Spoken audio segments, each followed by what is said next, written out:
The progress of U.S. humans is sometimes very scary, and now we live in a world where we can turn into ashes with a push of a button.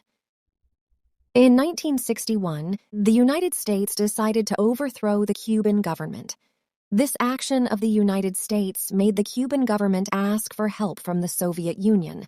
And at that time, Nikita Khrushchev was the leader of the Soviet Union, who not only responded positively to Cuba's request, but also deployed military aid to Cuba and even secretly sent nuclear bombs to Cuba.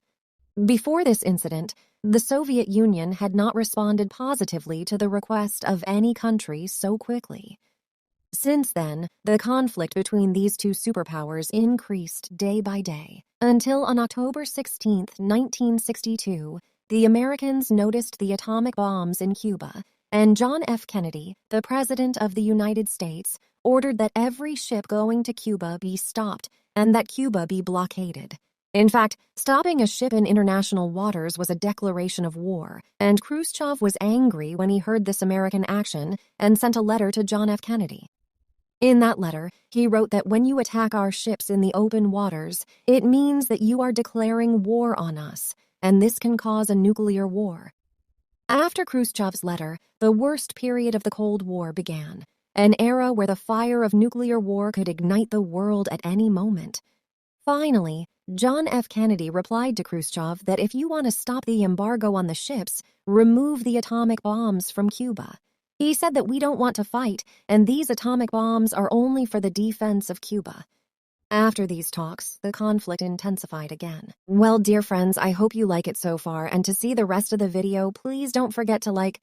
Let's go see the rest of the video. On the same day, one of the American ships that was near Cuba in the ocean noticed a submarine under the water. They realized that this submarine belonged to the Soviet Union. That's why they blew up a bomb near the submarine as a warning to ask them to come to the surface and talk.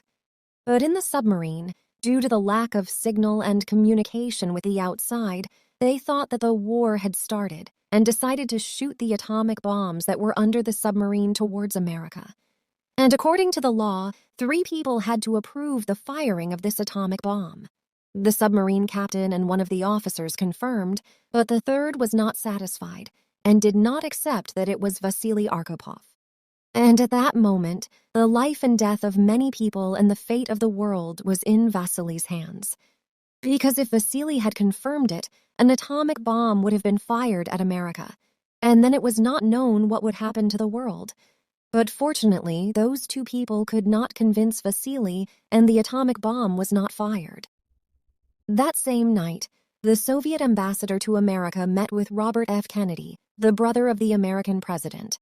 They signed an agreement, and according to that agreement, they decided that the United States would withdraw atomic bombs from Turkey and Italy, and the Soviet Union would withdraw from Cuba.